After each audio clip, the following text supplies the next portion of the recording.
Hello students, welcome to mad bio. This is Shivani ma'am. So guys, आज के lecture में हम लोग स्टार्ट करने वाले हैं अपना a brief account of evolution. A brief account of evolution में देखो, अब तक पता है अभी लास्ट लेक्चर में मैंने आप लोगों को क्या पढ़ाया था। लास्ट लेक्चर में हम अपना पूरा फिनिश कर चुके थे कि एग्जैक्टली इवोल्यूशन हो कैसे रहा है। हमने होमोलोगस एनालोगस ऑर्गन्स के बारे में देखा था, हमने उनके एविडेंसेस के बारे में पढ़ लिया था। फिर उसके बाद हमारे अलग अलग साइंटिस्ट ने आखिरकार क्या क्या थ्योरीज दी इस चीज को प्रूव करने के लिए कि इवोल्यूशन हो कैसे रहा है एक्चुअली में। अब ये तो हमने देख लिया कि किस साइंटिस्ट ने क्या क्या थ्योरीज दी। अब वो स्टोरी वहीं तक भूल जाओ, मतलब भूलना नहीं है। अभी आज की जो स्टोरी है उसको अलग से अपने माइंड में स्टोर करके रखना है आप लोगों को। आज क्या करना है बच्चा पार्टी, देखो सबको सिर्फ और सिर्फ ये पढ़ना है कि साइंटिस्टों ने तो बोला कि ये ऐसे हो रहा है, ये ऐसे हो रहा है, लेकिन एग्जैक्टली में हो क्या रहा था। वो तो साइंटिस्ट बोल रहे थे, लेमार्क ने बोला कि जो जिराफ है अपनी नेक को थोड़ा एक्सटेंड करेगा तो उसके उसकी नेक का साइज एक्सटेंड हो गया, उन्होंने ऐसे बोला। फिर वेजमैन ने आके उसको ब्लॉक कर दिया, उनको डिस्कार्ड कर दिया उनकी थ्योरी को। फिर उसके बाद हमारे डार्विन जो 5 इयर्स की जर्नी पे गए थे, डार्विन ने अपना कंसेप्ट दिया कि हमारा कुछ ना कुछ कैसे हो रहा है कि स्ट्रगल होता है, नेचुरल सिलेक्शन होता है, ये होता है वो होता है। तो आखिर में किन चीजों को वो देख रहे थे एंड इवोल्यूशन हमें देखने के लिए एग्जैक्टली में मिल कहाँ पे रहा है, वो चीजें हम समझे कि इवोल्यूशन दिखता कैसा है एक्चुअली, वो हम देखते हैं। चलो स्टार्ट करते हैं आज का लेक्चर हम लोग। एंड आज हमारा बच्चों लास्ट लेक्चर होगा इस चैप्टर का। सो ध्यान से समझना, this is the most important part, यही से सबसे ज्यादा क्वेश्चंस आते हैं। तो अब देखो, इवोल्यूशन को समझने से पहले आपको यहाँ पे ना कुछ टाइम स्केल्स याद रखनी होगी। टोटल 4 टाइम स्केल्स मैं आप लोगों को यहाँ पे याद कराऊंगी कि इन्हीं टाइम स्केल के अंदर कि हमारा अर्थ के ऊपर क्या क्या चेंजेस चल रहे थे, अर्थ के ऊपर क्या क्या चेंजेस चल रहे थे, उसी को हम टाइम स्केल के बेसिस पे देखेंगे। सबसे पहला जो time scale geological time scale, जिसके अंदर 4 एराज आते हैं, प्रोटीरोजोइक, पैलोजोइक, मीजोजोइक एंड कीनोजोइक। अब इन चारों के अंदर कौन कौन से ईयर्स आते हैं, अगर सबसे पहले हम देखें, यहाँ से आप लोगों को अपने नोट्स बनाने स्टार्ट करने हैं। सबसे पहली चीज, अब तक आप लोगों ने अपने सारे नोट्स प्रिपेयर कर लिए होंगे। आज जितने फ्लो डायग्राम मैं आप लोगों को बनवाऊंगी उसी के अंदर से सारे क्वेश्चन है, उसके अलावा कहीं से भी आपका एक भी क्वेश्चन मिस नहीं होगा। तो सबसे पहले लिखो, हमारा प्रोटीरोजोइक एरा में हम 2500 से 541 मिलियन ईयर है वो, MYA का मतलब है बच्चों यहाँ पे मिलियन ईयर है, मतलब ईयर एगो 2500 2500 मिलियन साल पहले से लेके 541 के बीच में हमारी अर्थ पे जो जो चेंजेस आए उस टाइम पीरियड को बोलता है प्रेटेरोजोइक एरा। फिर उसके बाद 540 मिलियन ईयर एगो से लेके 252 मिलियन ईयर एगो के बीच में जो जो चेंजेस आए इस टाइम पीरियड को बोलता है पैलोजोइक एरा। फिर 252 मिलियन ईयर एगो से लेके 66 मिलियन ईयर एगो के बीच में कौन कौन से चेंजेस आए, फिर 66 मिलियन ईयर एगो से 0 मिलियन ईयर एगो तक कौन कौन से चेंजेस आए, ये आप लोगों को याद रखना है। चेंजेस क्या आए वो मैं अभी आप लोगों को समझाऊंगी। ये फ्लो डायग्राम है बच्चों, अभी देखने में थोड़ा सा आप लोगों को मैसी लग रहा होगा, लेकिन बहुत अच्छे से समझ में आने वाला है, बहुत इजी तरीके से समझ में आएगा। जैसे मैं समझा रही हूँ ऐसे ही समझना। एंड आप लोगों की सबकी नोटबुक्स में जिस वे में मैंने लिखा हुआ है ना, इसको सेम वे में अपनी नोटबुक्स में प्लीज लिख लेना, क्वेश्चंस मिस नहीं होंगे। एंड मेन चीज होती है, इस चीज को याद रखने में आप लोगों को हेल्प मिलेगा।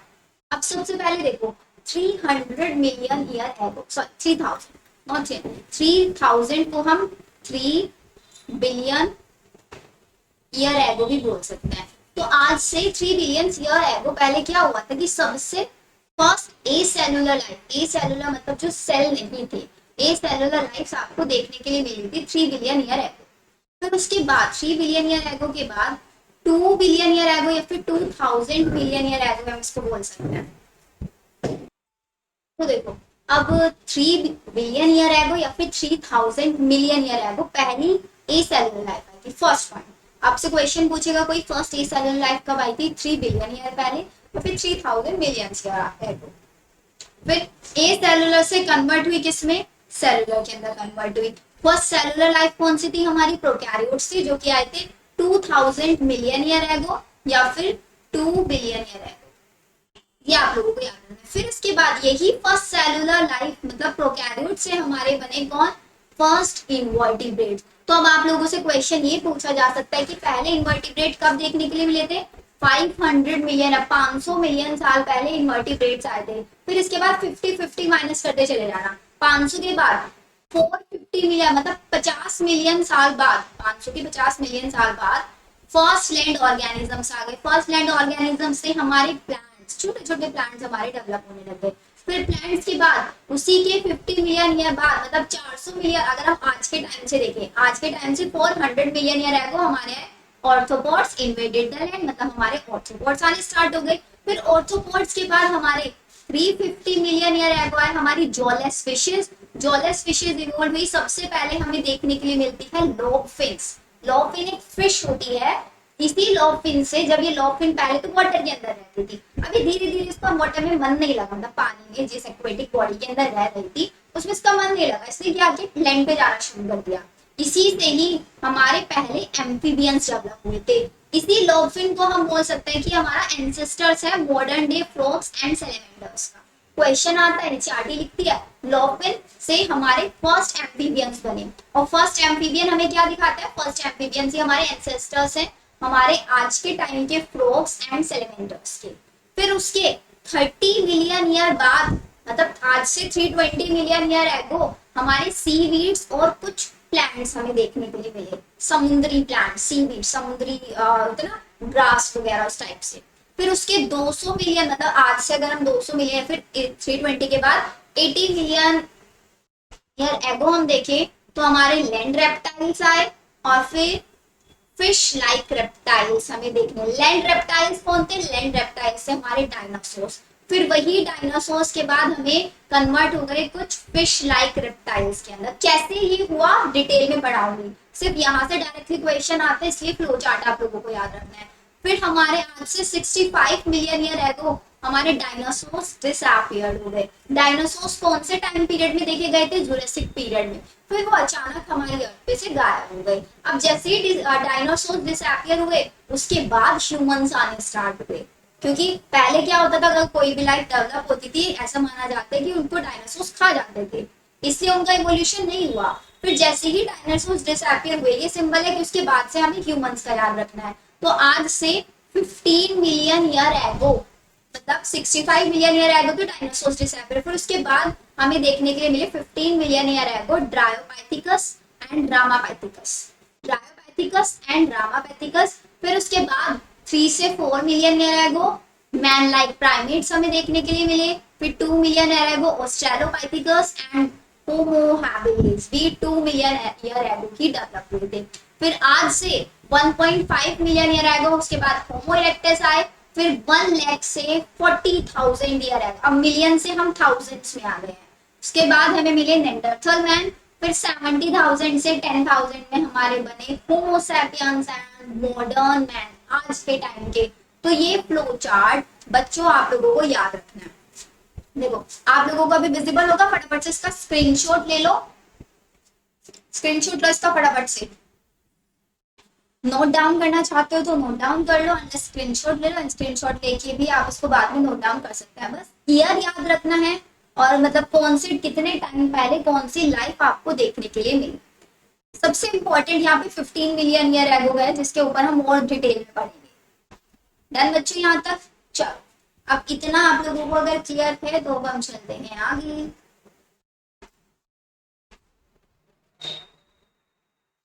यहाँ तक तो स्टोरी हमारी फिनिश। अब इसको डिटेल में पढ़ना स्टार्ट करते हैं। सबसे पहले मैंने आपको बताया 3 बिलियन ईयर एगो हमारी सबसे पहले ए सेलुलर आई थी। फिर उसके बाद 2 बिलियन ईयर एगो हमारी first cellular life I. First cellular life के बाद हमें सबसे पहले देखने के लिए इनवर्टिब्रेट्स, इनवर्टिब्रेट्स के बाद हमारे लैंड एनिमल्स आ गए, अब लैंड प्लांट्स भी हमें देखने के लिए मिले। फिर उसके बाद हमारे ऑर्थ्रोपॉड्स आ गए, एंड ऑर्थ्रोपॉड्स में सबसे इंपॉर्टेंट चीज आती है हमारी जोलेस फिशेस। जोलेस फिशेस में most example most important lobe fish. Lobe fish को ही हम बच्चों लिविंग फोसिल भी बोलते हैं, जो हमारी माना जाता है कि लैंड पे रहती थी बट ये कुछ टाइम के लिए वाटर में भी चली गई थी, मतलब वाटर में रहती थी पहले तो, लेकिन फिर धीरे धीरे लैंड पे भी चली गई, इसीलिए ये हमारे फर्स्ट एम्फीबियंस इवॉल्व होने स्टार्ट हुए। जैसे कि देखो ट्राइबोलाइट्स या फिर हमारे जोलेस फिशेज, जो आपको एग्जांपल यहाँ पे दिख रहा है। अच्छा ये ट्राइलोबाइट्स क्या है? ट्राइलोबाइट्स हमारे पहले ऑर्थ्रोपोड्स से बच्चे, ट्राइलोबाइट्स हमारे वो ऑर्थ्रोपोड्स से जो हमें सबसे पहले देखने के लिए मिले थे। फिर उसके बाद हमारी ये जोलेस फिशेज आना स्टार्ट हुई, एंड देन देखो हमारी ये लॉब फाइन फिश, फिर वो धीरे धीरे वाटर से बाहर आना स्टार्ट हुई, तो इसी से हमारे फर्स्ट एम्फीबियन बना, अर्ली एम्फीबियन, जिसको हमने यहाँ पे लिखा हुआ है, and this is the diagram of our lobe fish. Clear? चलो फिर इसके बाद हमारा कोइलोसेंट। अब कोइलोसेंट का मतलब क्या है? देखो अब यहाँ पे आप लोगों को दिख रहा होगा मैंने लैटिमेरिया एंड कोइलोसेंट दो एग्जांपल्स और लिखे हैं जोलेस फिशेस के। तो इसमें सबसे इंपॉर्टेंट आपको बताया मैंने लॉबफिश। लॉबफिश के बाद आप लोगों को कोइलोसेंट भी याद रखना है। अब कोइलोसेंट कैसे दिखता है? सबसे पहली चीज जोलेस फिश है। अब यहाँ पे क्वेश्चन ये आता है कि 1938 में एक कोइलोसेंट फिश को देखा गया कहाँ पे? साउथ अफ्रीका में, जिसको बाद में पाया गया कि वो हमारी एक्सटिंक्ट हो गई। अब साउथ अफ्रीका में ही, मतलब जहाँ पे जिस स्टोन के ऊपर होगी ना, उस स्टोन के ऊपर इसके ऐसे फोसिल्स मिले। देखो ये ऐसे फोसिल्स मिला, जिसकी वजह से पता चला कि हाँ हमारी ये भी एक फिश होती थी, जो कि ये भी एक लॉब फिश ही होती थी, कोइलोसेंट। याद रहेगा जी, जोलेस फिशेज में कौन कौन से एग्जाम्पल्स याद रखने हैं आप लोगों को? लॉब फिश एंड कोइलोसेंट भी हम इसको बोल सकते हैं। ये दो एग्जाम्पल्स आप लोगों को याद रखने, इन्हीं से हमारे अर्ली एम्फीबियंस या फिर फर्स्ट एम्फीबियंस डेवलप हुए। फिर अर्ली एम्फीबियंस जब हमारे बन गए, उन्होंने ही हमारी बर्ड्स बनाई, उन्हीं से फिर हमारे मैमल्स बने, एंड कुछ एम्फीबियंस हमारे वाटर में चले गए। बर्ड्स लैंड मतलब उड़ने वाली, मैमल्स लैंड वाले। लेकिन कुछ एम्फीबियंस का मन नहीं लगा लैंड पे, वो वापस कंप्लीटली वाटर में चले गए। उन्हीं की वजह से हमारे फिश लाइक रेप्टाइल्स डेवलप हुए। कुछ बर्ड्स में कन्वर्ट हो गए, कुछ मैमल्स में कन्वर्ट हो गए, कुछ वापस से नॉर्मली हमारा वाटर में चले गए परमानेंटली के लिए। फिश लाइक रेप्टाइल्स इनसे बनने स्टार्ट हुए। इन्हीं को हम बोलते हैं इस्चायोसोरस। यहाँ से मोस्ट इंपोर्टेंट क्वेश्चन डेवलप होगा कि इस्चायोसोरस कौन है? इस्चायोसोरस हमारे वो अर्ली एम्फीबियंस थे जो आपके वापस से किसमें चले गए थे? वाटर में चले गए थे। एम्फीबियंस है, एम्फीबियन क्या जो लैंड पे भी रहता है वाटर पे भी रहता है। अब इनको लैंड पसंद नहीं है, इसलिए चले गए हमारे कहाँ पे? वाटर में। ठीक है, कुछ एम्फीबियंस हमारे ऐसे थे जो एक्सटिंक्ट हो गए थे, जैसे कि टर्टल्स, लिजर्ड, स्नेक, टोटोरा, क्रोकोडाइल। ये एम्फीबियंस हमारे एक्सटिंक्ट हो गए। क्यों एक्सटिंक्ट हो गए? क्योंकि उस टाइम पे हमारे लैंड रेप्टाइल्स आ गए थे। कौन से? डायनासोर्स। अब डायनासोर जैसे ही आ गए, तो जैसे ही हमारे छोटे छोटे एनिमल्स आने स्टार्ट हुए, इन्होंने इनको खाना शुरू कर दिया। अब इनको ही खाना शुरू करेंगे तो इसका मतलब हमारे ये एग्जिट नहीं कर पाएंगे, इसीलिए उसको डायनासोर्स का जुरासिक पीरियड बोला जाता है। कोई भी एनिमल डेवलप होता है तो उसको किल कर देते हैं। जब तक डायनासोर्स डिसअपीयर नहीं होंगे, हमें कोई लाइफ देखने के लिए नहीं मिलेगी। एक मैक्सिमम अमाउंट में लाइफ देखने के लिए नहीं मिलेगी। क्लियर यहाँ तक बच्चों? चलो तो यहाँ तक हमारा डन हुआ। फिर इसके बाद क्वेश्चन ये आता है कि सबसे बड़ा हमारा डायनासोर कौन सा होता है? तो सबसे बड़ा डायनासोर होता है टायरेनोसोरस रेक्स। टायरेनोसोरस सबसे लार्जेस्ट डायनासोर है। इसकी हाइट थी 20 फीट, एंड इसका बहुत ह्यूज फियरसम डेगर लाइक टीथ इसके होते थे। एंड जुरासिक पीरियड में सबसे ज्यादा डोमिनेटिंग ये होता था। फिर क्या हुआ? अचानक से हमारा कुछ ऐसा माना जाता है कुछ क्लाइमेटिक चेंजेस हुए या कुछ भी हुआ होगा अराउंड आज से 65 मिलियन ईयर एगो, 65 मिलियन एगो हमारे डायनासोर सडनली डिसअपीयर हो गए आज से। कौन से पीरियड? उस पीरियड को बोलते हैं क्रिटेशियस पीरियड। क्रिटेशियस पीरियड के अंदर हमारे डायनासोर डिसअपीयर हो गए। समझ में आया? सबसे पहले ए सेलुलर लाइफ बनी, ए सेलुलर से फिर हमारी सेलुलर लाइफ बनी, उससे हमारे इन्वर्टिब्रेट्स बने, फिर इन्वर्टिब्रेट से ऑर्थ्रोपोड्स बने, फिर ऑर्थ्रोपोड से हमारी जोलेस फिशेस बनी, फिर जोलेस फिशेस से हमारा लॉब फिश से पहली एम्फीबियन बना।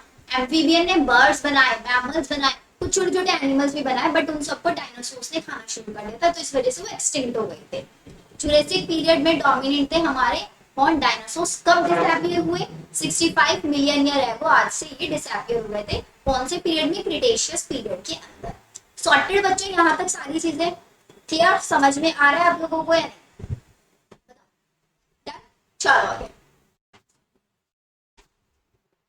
अब चलते हैं हम आगे। अब हमारा स्टार्ट होगा कि जहाँ पे हमारे मैमल्स आने स्टार्ट होंगे, हमारे एंजियोस्पर्मिक एनिमल्स स्टार्ट होंगे। अब एग्जैक्टली में हमारा इवोल्यूशन स्टार्ट हुआ क्रिटेशियस पीरियड में, मतलब जब हमारे डायनासोर डिसअपीयर हो गए। तो सबसे पहले हमें मॉडर्न बर्ड्स मिली, मैमल्स मिले। मैमल्स में भी कौन, बाइविपेरेंट्स, जो अपने यंग वंस को नरिश करने का भी काम करते थे, एंड उनकी इंटेलिजेंसी पावर भी बहुत अच्छी थी। फिर उनको फ्लावरिंग प्लांट्स मिले। फ्लावरिंग प्लांट्स मतलब एंजियोस्पर्म्स। और ये कौन सा time period, it is the age of mammals, और एंजियोस्पर्म का एज इसको बोला जाता है, इसीलिए इसको कोइनोजोइक एरा भी बोलते हैं। ये कौन सा टाइम चल रहा है, 66 मिलियन ईयर एगो से 0 मिलियन ईयर एगो के बीच में क्या क्या चेंजेस हो रहे हैं, अब वो हम चेंजेस पढ़ेंगे। इसी टाइम पीरियड, ये वही टाइम पीरियड जिसमें हमारे ह्यूमंस डेवलप हुए, होमो सैपियंस डेवलप हुए थे। डन। तो याद रहेगा ये चीज, क्रिटेशियस पीरियड के अंदर डायनासोर डेवलप हुए, उसी के बाद हमारा आया age of mammals and angiosperm. चलो, अब नेक्स्ट हमारी कुछ एनसीईआरटी लाइन लिखते हैं इंपॉर्टेंट, इनको देख लो कि साउथ अफ्रीका में क्या हुआ, सॉरी साउथ अमेरिका में क्या हुआ था। हमारे कुछ मैमल्स देखे गए थे वहां पे साउथ अमेरिका में। सबसे पहले वो जो आज के टाइम के हॉर्स से रिजेंबल करते थे, हिप्पोपोटेमस, बियर, रैबिट, इनसे कुछ ना कुछ रिजेंबल करते थे। लेकिन क्या हुआ, एक कॉन्टिनेंटल ड्रिफ्ट हुआ जिसके अंदर साउथ अमेरिका और नॉर्थ अमेरिका को एक जगह कंबाइन कर दिया गया। अब जो साउथ अमेरिका को जो मैमल्स थे उस टाइम पे क्या हुआ, नॉर्थ अमेरिका के अंदर चले गए सारे के सारे, और नॉर्थ अमेरिका के अंदर जितने भी फोनास थे उनके अंदर ही छिप गए हमारे, क्योंकि वहां पे और बहुत सारे अमाउंट में हमें फोनास मिलते थे, जिसकी वजह से हमारे ये वाले मैमल्स छिप गए थे। ठीक है। एंड कुछ continental drift, due to same continental drift, pouch mammals of Australia, Australia marsupials, Australia के कुछ मैमल्स से पाउच लाइक स्ट्रक्चर जो रखते हैं वो भी सरवाइव कर गए थे। क्यों, कॉन्टिनेंटल ड्रिफ्ट की वजह से, क्योंकि जब मैंने आपको बताया था इंडिया और ऑस्ट्रेलिया के बीच में जब कॉन्टिनेंटल ड्रिफ्ट हुआ तो हमारे ऑस्ट्रेलियन मार्सुपियल्स ऑस्ट्रेलिया में चले गए थे। अब वहां पे वो वाली स्पीसीज की अमाउंट कम था, उनकी पॉपुलेशन कम थी, इसलिए वहां पे कॉम्पिटिशन ज्यादा नहीं था, वो वहां पे सर्वाइव कर गए। लेकिन हमारे इंडिया के अंदर तो ये सर्वाइव नहीं कर पाए थे क्योंकि कॉम्पिटिशन ज्यादा था। तो देखो ना, due to same continental drift, pouch mammals of Australia survive because of lack of competition from any other mammal। ये डायरेक्ट लाइन है जो हमारी एनसीईआरटी पूछती है, तो याद रखना है प्लीज आप लोगों को, ये सब याद रहेगा। चलो आगे चलते हैं। अब आती है हमारा द मोस्ट इम्पोर्टेंट डायग्राम्स, जो हमारी एनसीईआरटी लिखते हैं। मोस्टली बच्चे ना इनको इग्नोर करते हैं, बट बहुत इंपॉर्टेंट है बच्चों। देखो कहाँ से याद रखना है आप लोगों को, सबसे पहले आप लोगों को याद रखना है, मैंने यहाँ पे कुछ पीरियड्स के नाम लिखे हुए हैं, Carboniferous, Permian period, Triassic, Jurassic, Cretaceous, Tertiary and Quaternary. जो टर्शियरी एंड क्वाटरनी है ना बच्चों, इन दोनों को याद रखना है, ये तो हमारा एज ऑफ मैमल्स है, मैमल्स वाला टाइम पीरियड। और जुरासिक में आपको पता ही है क्या है, जुरासिक में हमारा वो टाइम पीरियड है जिसमें हमारे डायनासोर सबसे ज्यादा अमाउंट में पाए जाते हैं। और क्रिटेशियस वो वाला पीरियड जब हमारे डायनासोर डिसअपियर हो गए थे, मतलब एक्सटिंक्ट हो गए थे। अभी लिखवा दिया वो सारी चीजें। अब इसी डायग्राम से देखो क्या पता चलता है। सबसे पहले बोलते हैं कि आज से 350 मिलियन ईयर है हमारे अर्ली रेप्टाइल्स थे जो एक्सटिंक्ट हो गए। अर्ली रेप्टाइल्स दो टाइप के थे, सोरोप्सिड एंड साइनेप्सिड। अब सोरोप्सिड से आपको याद क्या रखना है कि हमारे सोरोप्सिड ही फर्दर डेवलप होके बन गए आज के टर्टल। सोरोप्सिड से ही हमारे बने लिजार्ड। देखो लाइन से जा रही है, लाइन कैसे रिलेट करना है। सोरोप्सिड से बने टर्टल, और सोरोप्सिड से ही हमारे क्या बने, सोरोप्सिड से ही बने हमारे लिजार्ड। फिर टाइम, सोरोप्सिड से डायरेक्टली टर्टल। अब ये लाइन देखो यहाँ से स्टार्ट हो रही है, तो इसका मतलब जब हमारा जुरेसिक पीरियड था ना, जुरेसिक पीरियड के टाइम में क्या हुआ, सोरोप्सिड से हमारे इन जुरेसिक पीरियड मिडिल वेज के हमारे स्नेक्स डेवलप हुए। ठीक है। फिर इसके बाद कौन सी वाले पीरियड में, पर्मियन और ट्रायसिक के बीच में हमारे टुएटेरस डेवलप्स हुए। ठीक है। तो एंड फिर इसके बाद हमारे सोरोप्सिड से ही बने कौन, सोरोप्सिड से हमारे बने थीकोडोंट एक्सटिंक्ट। ये थीकोडोंट एक्सटिंक्ट है, थीकोडोंट एक्सटिंक्ट बने, एक्सटिंक्ट मतलब एक्सटिंक्ट हो गए, गायब हो गए। अब टाइम ध्यान रखना, देखो सोरोप्सिड से पर्मियन टाइम पीरियड में हमारे थीकोडोंट्स बने, फिर वो थीकोडोंट्स आपके ट्राइएसिक पीरियड में जाके थेराप्सिड में कन्वर्ट हो गए, एंड देन फाइनली कन्वर्ट किस में हुआ, आज के टाइम के क्रोकोडाइल्स में। फिर इन्हीं से देखो लाइंस, इन्हीं से डेवलप हुए हमारे डायनासोर, जो कि हमारे क्रिटेशियस पीरियड के अंदर जाके एक्सटिंक्ट हो गए थे। फिर किससे, हमारे थीकोडोंट से ही डेवलप हुआ कौन, जुरासिक पीरियड की बर्ड्स डेवलप हुई हमारी। फिर इसके बाद आपका देखो साइनेप्सिड में अगर आप जाओगे तो साइनेप्सिड से हमारी बनी पैलिडोसोरस, पैलिडोसोरस से हमारे डेवलप हुए मैमल्स। ये फ्लो डायग्राम है। वैसे इंपॉर्टेंट जितनी भी बातें थी वो मैंने आपको लिखवा दी कि डायनासोर्स कब एक्सटिंक्ट हुए, कब उनका सबसे ज्यादा डोमिनेटिंग पीरियड था। डोमिनेटिंग पीरियड जुरासिक था एंड हमारा एक्सटिंक्ट हुए थे क्रिटेशियस पीरियड के अंदर। ये छोटी छोटी बातें आप लोगों को याद रखनी है, बस लाइंस को ध्यान रखना है यहाँ पे, कौन सी लाइंस कहाँ पे जा रही है। ऐसे ही तो हमारा देखो एनिमल्स के लिए दिया हुआ है, सेम हमारी एनसीईआरटी एक फ्लो चार्ट देती है किसके लिए, हमारे प्लांट्स के लिए। अब प्लांट के लिए देखो कैसे देखना है, सबसे पहले थे हमारे क्लोरोफाइट, क्लोरोफाइट मतलब हमारी एल्कीज। अब क्लोरोफाइट कन्वर्ट हुए हमारे ट्रेक्योफाइट के अंदर, क्लोरोफाइट और ट्रेक्योफाइट के बीच में हमारे डेवलप हुए ब्रायोफाइट्स। क्लोरो और ट्रेक्योफाइट के बीच में ब्रायोफाइट्स आते हैं नहीं पहले, तो ये पहले ब्रायोफाइट्स डेवलप हुए। फिर जब ट्रेक्योफाइट से राइनिया टाइप प्लांट्स बन रहे थे, इनके बीच में हमारे ज़ूस्टेरोफाइलम्स डेवलप हुए। फिर ज़ूस्टेरोफाइलम से आर्बोडेस्केंट हमारे मतलब लाइकोपोड्स डेवलप हुए, हर्बेशियस लाइकोपोड्स डेवलप हुए। फिर इसी से हमारे साइलोफाइटोन डेवलप हुए, साइलोफाइटोन डेवलप हुए। फिर साइलोफाइटोन से ही हमारे क्या बने, होर्सटेल्स बने, फर्न्स बने, जिंकगोस, कॉनिफर्स, जिनीटेल्स, स्काईकेट्स, और आपकी ये सीड फर्न्स और डाइकोट, एंजियोस्पर्म, ये सब के सब साइलोफाइटोन से डेवलप हुए। एरिया आप याद रखना चाहिए, एरिया वैसे एरिया पे इतने ज्यादा क्वेश्चन नहीं आते हैं बिकॉज एनसीईआरटी ने इसके बारे में कोई डिटेल नहीं दिया हुआ है, सिर्फ ये चार्ट दिया हुआ है एक छोटा सा, ठीक है। तो बच्चों देखो ये तो हमारी स्टोरी थी 15 मिलियन ईयर एगो से पहले पहले वाली स्टोरी। अब हम देखेंगे आज से टाइम से लेके 15 मिलियन ईयर एगो तक के बीच में क्या क्या चेंज हुआ है। मतलब अब हम पढ़ेंगे हमारा ह्यूमन इवोल्यूशन की, एग्जैक्टली ह्यूमन इवोल्यूशन हुआ कैसे है। चलो स्टार्ट करते हैं, इसको भी बहुत मजेदार फ्लो डायग्राम से मैं आप लोगों को पढ़ाने वाली हूँ। तो सबसे पहले ये बोला जाता है कि 15 मिलियन ईयर एगो पहले हमारे प्राइमेट्स आए। प्राइमेट्स उस टाइम पे दो टाइप के थे, प्रो सीमियंस एंड ऑर्थ्रोपॉइड्स। ऑर्थ्रोपॉइड्स को ही हम सीमियंस भी, प्रोसीमियंस ये टर्म्स है जो साइंटिस्टों ने दिया था। ये माना गया कि जो हमारे सीमियंस वो तीन टाइप के डेवलप, मतलब थ्री डिफरेंट डिफरेंट टाइप में डेवलप हुए, मंकी, एप और ह्यूमंस। मंकी को भी दो पार्ट्स में उन्होंने डिवाइड किया, न्यू वर्ल्ड मंकी और old world monkey. New world monkey में हमारा एग्जांपल आता है स्पाइडर मंकी, और ओल्ड वर्ल्ड मंकी में आता है रिसस मंकी। अब आप बता सकते हो कि ह्यूमंस न्यू वर्ल्ड मंकी से रिलेट करते होंगे या फिर ओल्ड वर्ल्ड मंकी से। ऑब्वियसली हमारे किससे, ओल्ड वर्ल्ड मंकी से, बिकॉज आप लोगों ने पढ़ा होगा रिसस मंकी, हमारे अंदर जो आरएच फैक्टर होता है ना, आरएच फैक्टर जो डिस्कवर किया गया, तो रिसस मंकी के अंदर ही सबसे पहले डिस्कवर किया गया था कि आरएच पॉजिटिव है, आरएच नेगेटिव है, ये सारी चीजें। तो इसीलिए बोला जाता है कि old world monkey are closely related to the humans, यहाँ से भी क्वेश्चन आता है। तो मंकी के बारे में दो चीजें याद रखनी है, new world monkey example spider monkey, old world monkey का एग्जांपल रिसस मंकी जो कि सबसे ज्यादा ह्यूमंस के क्लोजली थे। फिर आते हैं एप्स। एप्स हमारे टोटल चार टाइप के, सबसे पहले gibbon, orangutan, gorilla and chimpanzee. GOGC, इसकी ट्रिक आप याद रखें, GOGC, gibbon, orangutan, gorilla and chimpanzee. इनकी मैंने यहाँ पे साइड में CC लिखा। व्हाट इज CC बच्चों? अब ma'am cranial capacity, cranial capacity 10cc की फुल फॉर्म होती है क्यूबिक सेंटीमीटर। तो ये जो हम 100cc लिखा हुआ, 400cc, 550cc, तो उसको क्रेनियल कैपेसिटी की फुल फॉर्म, इसकी फुल फॉर्म होती है क्यूबिक सेंटीमीटर।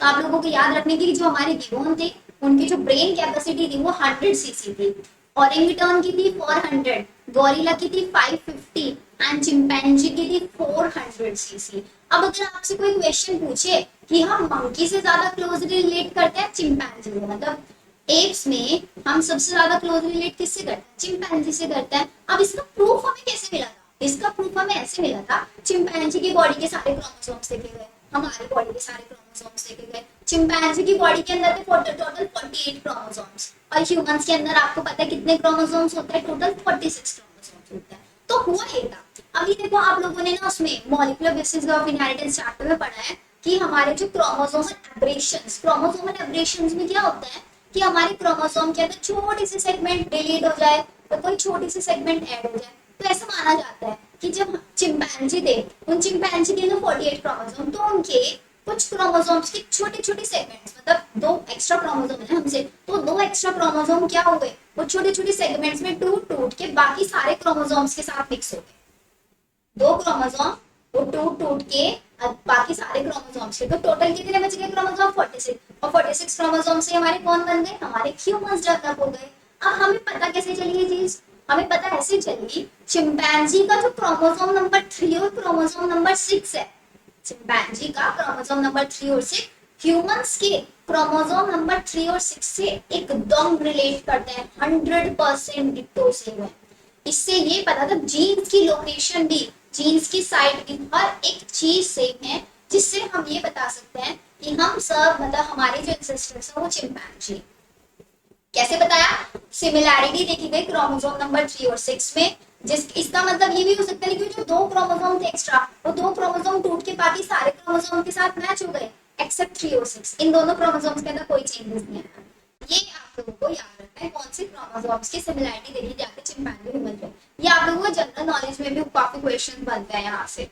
चलो फिर आते हैं हमारे ह्यूमंस, इसके लिए हमें पढ़ना है। ह्यूमंस में सबसे पहले आपको याद रखना है Rama and Sivapithecus, Australopithecus, prehistoric man में आएंगे Homo habilis, Homo erectus, and modern man में 3 हमें पढ़ने हैं, Neanderthal man, Cro-Magnon and Homo sapiens. Rama, Sivapithecus, Australopithecus, prehistoric man, modern man. अब इनको बिना फ्लो चार्ट से हम लोग पढ़ेंगे। ये पूरा फ्लो चार्ट आप लोगों ने बना लिया होगा, अगर नहीं बनाया तो प्लीज एक बार इसका स्क्रीनशॉट ले लो सबके सब, स्क्रीनशॉट ले लो, लिखना चाहते हो लिख लो, because these are the most important line जो डायरेक्टली एनसीईआरटी से हैं, एंड एक एक क्वेश्चन जो प्रीवियस ईयर में आया वो मैंने आपके नोट्स में लिखा हुआ है। देन यहाँ तक अब चलते हैं हम अपने अब देखो ये फ्लो चार्ट ना आपकी पूरी एनसीईआरटी से लिखा हुआ है। सबसे पहले आपको याद रखना, हमारे सबसे पहले आए थे ड्रायोपैथिकस। ड्रायोपैथिकस कहाँ पे मिले हमें? अफ्रीका और यूरोप से इनके फोसिल्स हमें मिले। कितने साल पहले मिले? 15 मिलियन ईयर एगो। ड्रायोपैथिकस हमें कैसे देखने के लिए मिले? एप लाइक एनिमल्स ही देखने के लिए मिले, और ये माना जाता है कि फ्रूट्स खाते थे। अब आप बोलोगे मैम आपको कैसे पता फ्रूट्स खाते थे? क्योंकि उनके कैनाइन्स ज्यादा डेवलप नहीं थे, कैनाइन्स ज्यादा डेवलप नहीं देखने के लिए मिले, इसलिए माना गया कि उन्हें फ्रूट्स खाते थे। ड्रायोपैथिकस के बाद हमारे आए रामापैथिकस। ड्रायोपैथिकस, रामापैथिकस, रामापैथिकस, राम, राम किसका है? हमारे इंडियन गॉड है ना, तो इसीलिए रामापैथिकस इनका नाम इसलिए रखा गया क्योंकि इनके जो फॉसिल्स वो इंडिया में पाए गए थे। कब? 15 मिलियन ईयर एगो की। और ये हमारे कुछ कुछ मैन है, मतलब आज के जो मैन है उनके जैसे दिखते थे। और ये क्या खाते थे? हार्डनट एंड सीड्स ये खाते थे, हार्डनट और सीड्स खाते थे, क्योंकि इनके कैनाइन्स कुछ डेवलप हमें देखने के लिए मिले। फिर इसके बाद हमारे आए ऑस्ट्रेलोपैथिकस, आज से 3.4 मिलियन ईयर एगो, जो कि फ्रूट्स खाते थे एंड कुछ कुछ सीधा चलते थे। अब तक ड्रायोपैथिकस और रामापैथिकस हमारे टेट्रापेडल लोकोमोशन दिखाते थे, दोनों हाथ दोनों पैर से चलते थे। लेकिन फिर ऑस्ट्रेलोपैथिकस के अंदर क्या हुआ? इनका जो वॉक हुआ ये अपराइट हुआ, एक सीधे होके चलना शुरू कर दिया इन्होंने। इन्होंने हंटिंग करना शुरू कर दिया स्टोन वेपन से। एंड इनके फोसिल्स हमें इथोपिया और टेंजेनिया, ये टेंजेनिया लिखा TANZENIA, टेंजेनिया और एथियोपिया के अंदर, इथोपिया के अंदर इनके फोसिल्स हमें मिले। फिर इसके बाद हमें मिले होमो हैबिलिस, आज से 2 मिलियन ईयर एगो, 3.4 million year ago Australopithecus, Homo habilis 2 million year ago. Homo habilis नाम से पता है ह्यूमंस के जैसे दिखते थे, ये मीट नहीं खाते थे, not eat meat, skillful man, means इनके अंदर सारी स्किल्स देखी गई थी कि ये धीरे धीरे स्किल्स इनके अंदर डेवलप हो गई थी। स्किल्स डेवलप इसका मतलब इन्होंने फायर्स सबसे पहले स्टार्ट किया था यूज करना। फिर आते हैं हमारे होमो इरेक्टस। होमो इरेक्टस ये माना जाता है कि कार्निवोर्स थे, कार्निवोर्स मतलब ये फायर का use, sorry first fire use हमारे होमो इरेक्टस है, क्योंकि कार्निवोर्स है। इन्होंने जो भी एनिमल्स थे उनको किल करते थे एंड फिर उसको पका के खाते थे। कार्निवोर्स वही हुए ना। जावा मैन, जावा मैन इनको क्यों बोला जाता है? क्योंकि इनका जो फॉसिल है वो जावा से हमें मिला था 1891 में, 1891 में जावा से इनका फॉसिल मिला था। एंड ये माना जाता है कि आपके ईट मीट खा सकते हैं, they probably can eat meat। फिर आते हैं हमारे निंडरथल मैन। निंडरथल मैन में सबसे पहले देखा गया था कि इनका जो स्पीच सेंटर था, बोलना स्पीच सेंटर इनका डेवलप है, बातें करने लगे थे आपस में। इन्होंने जो भी इनका कोई इंडिविजुअल होता था आसपास के फ्रेंड्स, वो मर जाते थे तो इनको ब्यूरिड करना भी इन्होंने स्टार्ट किया था, उनकी डेड बॉडीज को। एंड यही वो टाइम पीरियड था जिसपे सबसे ज्यादा हमें फोसिल्स मिलने स्टार्ट हुए, जिसकी वजह से हमने बोला कि क्या करते थे, जब भी कोई मर जाता, जिसकी डेथ हो जाती थी, तो उसको क्या करते थे, उसको ब्यूरिड करना स्टार्ट कर दिया था इन्होंने। एंड इसके साथ साथ इन्होंने अपनी बॉडी को कवर अप करना भी स्टार्ट कर दिया था, use heights to protect their bodies, जिन्होंने निंडरथल मैन्स ने। ठीक है। फिर आते हैं हमारे होमोस एंड नीदरलैंड हमारे आज से 1 लाख से 40,000 ईयर पहले देखने के लिए मिले। फिर इसके बाद हमारे यहाँ है होमोसैपियंस, इसके बीच में एक और आए थे क्रोमैग्नन, ये भी ऐड कर लेना क्रोमैग्नन। एंड होमोसैपियंस डेवलप करते थे cave art, cave art generally हमारे क्रोमैग्नन, इसीलिए उनका नाम क्रोमैग्नन भी रखा। केव आर्ट मतलब जो इनकी जिस गुफाओं में रहते थे वहां पे आर्ट्स बनाते थे, आर्ट बना बना के एक दूसरे से अपनी बातें शेयर करते थे, ठीक है। एंड फिर इसके बाद होमोसैपियंस जिनमें एग्रीकल्चर डेवलप हुआ, यहीं से ह्यूमन सिविलाइजेशन स्टार्ट हुआ था। तो ये पूरी की पूरी एनसीईआरटी लाइन से जो मैंने आपके लिए यहाँ पे पेस्ट की हुई है। जैसे यहाँ पे बच्चों देखो लिखा हुआ है ना, एग्जैक्टली आप लोगों को लिखना है। एंड प्लीज अब इसका भी स्क्रीनशॉट ले लो, फटाफट से स्क्रीनशॉट लो, लिखना चाहते हो लिख लो, बट आप लोगों के नोट्स एग्जैक्टली ऐसे ही प्रिपेयर होने चाहिए। साइड में लिखना ऐसे ही ड्रायोपैथिकस रामापैथिकस। अब इसके सामने बस इनके क्या लिखना है, कितनी इनकी क्रेनियल कैपेसिटी, वो और आप लोगों को ऐड करना है, ठीक है। चलो वो मैं आप लोगों को बता देती हूँ, फिर इन सबको नोट्स बना लेना प्रॉपर्ली। फिर आते हैं हमारी इनकी क्रेनियल कैपेसिटी। क्रेनियल कैपेसिटी हमें कहाँ से देखने के लिए मिली थी, ऑस्ट्रेलोपैथिकस से। ऑस्ट्रेलोपैथिकस की 500 से 700 क्रेनियल कैपेसिटी थी। इनका यहाँ पे ऐड कर लेना, इनकी हाइट 4 फीट की थी, 4 फीट की हाइट है, अपराइटली चलना स्टार्ट कर देता। ऑस्ट्रेलोपाइथिकस को दो पार्ट में हम डिवाइड कर देते हैं, Australo africanus and Australo afarensis. Australo africanus के अंदर दो हमारे पास एग्जांपल है, अफ्रीकन एप मैन एंड डुआंग बेबी, और ऑस्ट्रेलो एफरेंसिस ल्यूसी। अब आप बोलोगे मैम ये क्या एनसीईआरटी में तो नहीं लिखा हुआ है, ये एनसीईआरटी में नहीं दिया हुआ, लेकिन इसमें से ना क्वेश्चन पूछा हुआ है। अब क्वेश्चन कैसे आता है, देखो जो हमारे ऑस्ट्रेलोपाइथिकस थे ना, इनका एक फोजन ना एक 6 से 7 ईयर ओल्ड बेबी का क्या मिला था, फोजन मिला था। कहाँ से, ट्वेंग, ट्वेंग एक जगह है वहां से मिला था, इसलिए इसका नाम ट्वेंग बेबी रख दिया। ऐसे ही हमारा ल्यूसी के पीछे भी एक स्टोरी है, ऐसे ही अफ्रीकन एप मैन के पीछे भी स्टोरी, सिर्फ याद रख लेना सफिशिएंट है। ये क्वेश्चन ये आएगा ट्वेंग बेबी कहाँ, ट्वेंग बेबी किससे रिलेट करता है, ऑस्ट्रेलियन अफ्रीकन से, ठीक है। और ल्यूसी एफ्रेनेंसिस, एफरेंसिस। फिर आता है हमारा होमो हैबिलिस। होमो हैबिलिस में आता है 650 से 800 क्रेनियल कैपेसिटी, होमो इरेक्टस ने 900, फिर उसके बाद धीरे धीरे डेवलप हो गया 1400 सीसी हो गया था। होमो सैपियंस का 40, बीच में हमारा क्रोमैग्नन आता है, उसकी 1650 सीसी। याद रहेगा CC cubic centimetre, not cranial capacity, ये याद रखना है आप लोगों को। होमो सैपियंस हमारे अफ्रीका के अंदर सबसे पहले पाए गए थे। निएंडरथल मैन हमारे near east and central Asia यहाँ पे आपके देखने के लिए मिले थे। तो बच्चों ये सारी लाइन बहुत इंपॉर्टेंट है। एंड अब आप लोगों को डाउट हो रहा होगा कि मैम इन चीजों को याद कैसे रखें। बेटा देखो सिंपल एंड सॉर्टेड तरीका किसी भी चीज को याद रखने का, लिख लिख के याद करना स्टार्ट करो। जितने भी बच्चों को कंफ्यूजन होते हैं आज के टाइम में कि मैम हमें कंफ्यूजन होता है, मतलब याद सब कर लेते हैं, आता सब कुछ है, लेकिन जब एग्जाम में करने बैठते तो मार्क्स नहीं बनते, वो इसीलिए क्योंकि आपकी जो ब्रेन की कैपेसिटी है ना वो पूरी तरीके से डेवलप नहीं है। आप चीजों को याद कर लेते हो, आप पढ़ रहे हो, रिवाइज कर रहे हो, लेकिन आप एक बार ना ऐसे दिया करो, कोई भी कंसेप्ट आप लोगों ने पढ़ लिया, कॉपी बंद करो एंड जो मैंने आपको रफ पेज वाला कंसेप्ट बताया तो बहुत यूजफुल होता है। तो रफ पेज निकालो, उसके ऊपर जो आपने पढ़ा ना उसको लिख के देखो एंड फिर मैच करो कि आप 100 का 100, मतलब जितना अभी आपने पढ़ा था आप 100 का 100% लिख पाए, मतलब क्या 100 का 100% आपकी ब्रेन में सेट हुआ या नहीं हुआ।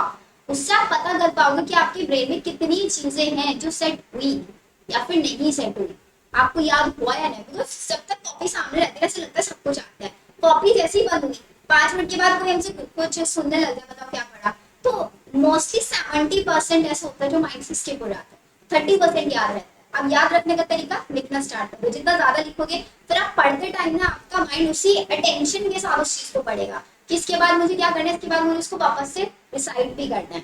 इसलिए बहुत अच्छा तरीका होता है लिख लिख के पढ़ना स्टार्ट करो, ये सारी चीजें भी लिख लिख के याद करो। कोई ट्रिक बनाओगे कि 500 से 800 बीच में से एक भी वैल्यू गायब हो गई, लाइक आपने याद करा 500 से 700, फिर 50 माइनस कर दिया, 650 से 800 हो गया, फिर 100 प्लस कर दिया, तो यहाँ पे गलती के चांसेस बढ़ जाते हैं अगर आप इस वे में याद करते हो नंबर्स को। इसलिए लिख लिख के याद करो, हो सके ऐसा करो, देखो आज आप लोगों ने पढ़ लिया, फिर 2 दिन बाद फिर से रिवाइज कर लो, फिर 3-4 दिन बाद फिर रिवाइज कर लो, फिर 1 महीने बाद रिवाइज कर लो, फिर 2 महीने बाद, ऐसे रिविजन करते रहो एक कॉन्टिन्यूस मैनर के अंदर, तो चीजें याद रहेंगी आप लोगों को। लेक्चर नहीं सुनाते नहीं तो बच्चे बोर हो जाएंगे। अब चलिए अच्छे अच्छे से ना इमेजेस देख लो एक बार। ये हमारे ड्रायोपैथिकस देखो ना टेट्रापेडल लोकोमोशन दिखा रहा है।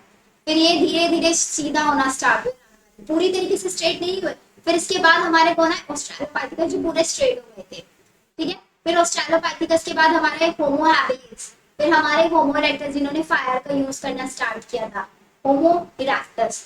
इमेजेस देख रहे हो ना कितनी प्यारी प्यारी सी इमेजेस है, ये हमारे होमो इरेक्टस हो गए। फिर इसके बाद होमो इरेक्टस के बाद कौन आए होंगे, हमारे नींडरथल man, नींडरथल।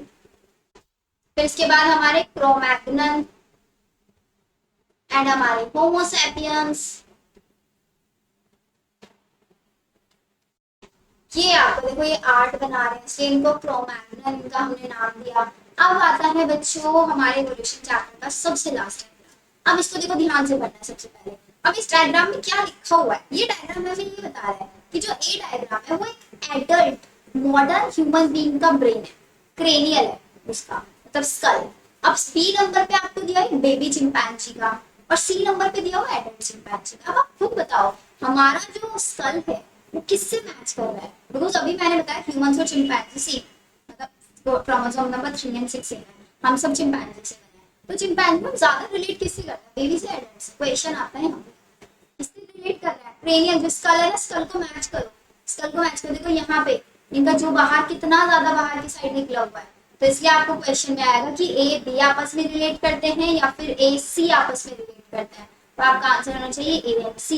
The skull of baby chimpanzee is more like adults, adults के जैसा ज्यादा है human skull than adult chimpanzee skull, adult chimpanzee skulls की कंपैरिजन में। तो बच्चों आज फाइनली हमारा फिनिश होता है इवोल्यूशन चैप्टर। बहुत दिनों से आप लोगों को वेट था, इवोल्यूशन चैप्टर आपने बीच में छुड़वाया हुआ है, प्लीज उसको कंटिन्यू करो। अब बच्चों देखो मेन चीज क्या है, हम लोगों को करना है इसके क्वेश्चन प्रैक्टिस। तो आप लोगों के लिए मैं क्वेश्चन प्रैक्टिस का सेशन रखूंगी एंड हम इसका डीपीपी भी सॉल्व करेंगे। जिस भी पार्ट में मेन चीज ये होता है कि आप लोगों को अपने नोट्स बनाने हैं, एंड जहां भी आप लोगों को डाउट तो प्लीज मुझे बता देना कि मैम मुझे इस वाले पार्ट में डाउट है। उसके लिए हम हो सकता है कोई शॉर्ट ट्रिक्स आप लोगों के लिए निकालें या फिर उसी पार्ट में से ज्यादा क्वेश्चन प्रैक्टिस करें। बट आज हम जेनेटिक्स के तीनों चैप्टर फिनिश कर चुके हैं, principle of inheritance, molecular basis of inheritance and आपका इवोल्यूशन चैप्टर। एंड आपको पता है जेनेटिक्स कितना ज्यादा वेटेज रहता है। अब आप लोगों को जब भी मैं टेस्ट लूंगी ना तो पूरा रिप्रोडक्शन यूनिट, पूरी जेनेटिक्स, आप लोगों को पता है जेनेटिक्स यूनिट हमने अपने सितंबर टारगेट में रखी हुई थी एंड सितंबर टारगेट हमने इन मिडल में जाने से पहले फिनिश कर लिया है। अब इसके बाद हमारे अगस्त टारगेट के कुछ चैप्टर्स रह जाते हैं, जैसे कि हमारा केमिकल कोऑर्डिनेशन चैप्टर, वो मैं आप लोगों को फिनिश कराऊंगी। और उसके साथ साथ हमारा और कौन सा चैप्टर रह जाते हैं, हाँ मॉर्फोलॉजी ऑफ फ्लावरिंग प्लांट, ये चैप्टर हम फिनिश करेंगे। बट इससे पहले आप लोगों के यूटी एग्जाम्स जो आ रहे हैं ना, उसके लिए मैं आप लोगों की कोई सीरीज स्टार्ट करूंगी जिसमें वन शॉट में आप लोगों को रिवाइज करेंगे। बट इसके बाद अभी हम जो चैप्टर स्टार्ट करेंगे, आई थिंक कुछ शॉर्ट ट्रिक्स वाली वीडियोस मैं आप लोगों के लिए बनाऊंगी। ठीक है, आप लोगों को अपडेट मिलता रहेगा, तब तक अच्छे से पढ़ाई करो एंड ज्यादा से ज्यादा क्वेश्चन प्रैक्टिस करो। So see in the next lecture, bye everyone.